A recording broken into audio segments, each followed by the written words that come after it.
Vous avez mis beaucoup de temps avec Julia avant de, entre guillemets, officialiser. Et le mot n'est pas bon parce que vous n'avez jamais véritablement officialisé, même depuis la fin des Marseillais. En fait, mais à vous rapprocher, c'est long. Il paraît que même le producteur, il ne comprenait pas si vous étiez ensemble ou pas.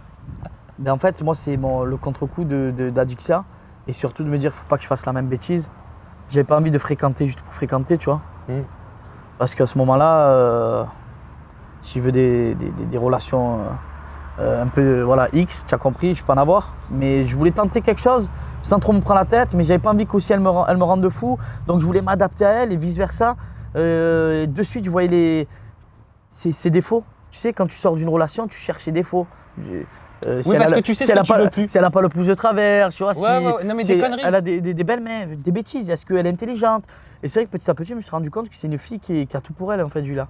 Et d'un côté, ça m'a fait peur. Je me suis dit, bah, à tout moment, je retombe dedans. Parce que tu t'es dit, attends, ça fait pas longtemps que je suis célibataire, elle a tout pour elle, je vais me remettre dans une relation qui va durer je sais pas combien de temps avec plein de problèmes. À tout moment, ouais, je vais retomber dedans.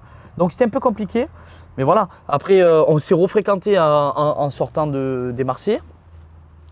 Et on s'est refréquenté en sortant justement de l'aventure des Marseillais. Et après, bon, voilà, on s'éloigne un petit peu, mais on est toujours en contact. Ça nous arrive de temps en temps de se voir. Mais voilà, c'est vrai que c'est pas officiel. Mais alors moi, Julia m'a dit en interview en toute intimité que même elle avait du mal à comprendre, qu'elle était très attachée à toi, que vous passiez beaucoup de temps ensemble. Voilà. Je lui demandais si vous sortiez au cinéma, au restaurant, avec des amis, faire des soirées télé, ciné. Elle m'a dit oui. Donc en somme, ce que font les couples classiques. Mais elle me dit, mais on n'est pas en couple. En fait, je me demande si c'est même pas plus de l'amitié qu'autre chose. En fait, je sais pas. En fait, c'est une fille que j'adore. Donc en fait, elle est sous mon aile.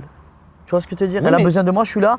Après, ça peut nous arriver de se revoir, de se fréquenter, mais c'est pas au quotidien. Je la laisse respirer, elle me laisse respirer. Je pense qu'elle sait que je suis pas encore prêt, et je pense que moi, je le sais qu'elle est peut-être pas encore prête. Oui, mais tu as déjà été un peu jaloux, hein.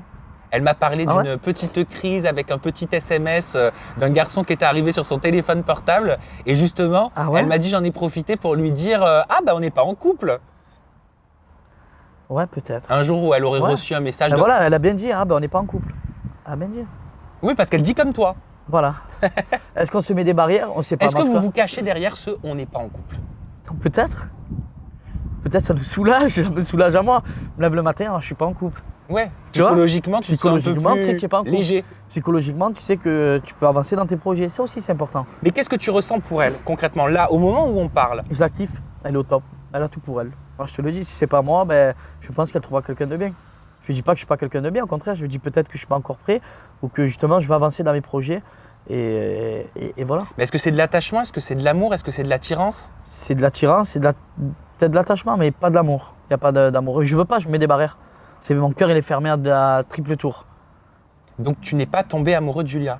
Non. Je pense que j'aurais pu. Si j'enlève un peu ce blocage que j'ai en moi, je peux, mais j'ai pas envie. Je me dis, voilà, tu sais quoi, j'ai 30 ans. Dans 3 ans, c'est fini la jeunesse, c'est fini nanani, nanana. La musique, ça sera jamais fini. À 50 ans, je serai toujours en train de mixer. Bien évidemment, la télé-réalité, au bout d'un moment, ça va se finir. Après, mon but à moi, c'est de prendre aussi un autre chemin que la télé-réalité. Mais comme je t'ai dit, voilà, je profite encore de ce moment, on va dire, entre parenthèses, de gloire, dans le sens où je suis jeune, je suis célibataire, je fais encore de la télé. Et je suis dans une jeunesse où l'époque de maintenant, elle est juste magnifique, donc j'en profite, tu vois. Mais si elle te pose demain un ultimatum et qu'elle te dit, écoute Paga, soit on officialise notre relation non, parce je peux pas. Voilà, il faut tu vois, que ce soit... je suis pas prêt. Ah voilà, tu vois, même moi, elle m'a dit, tu te fermes comme une huître. Je peux pas. Je suis pas prêt. Même là, c'est vrai, j'ai même pas le temps de te poser, de finir ma question. Tu n'y arrives pas, tu me coupes. Je te réponds.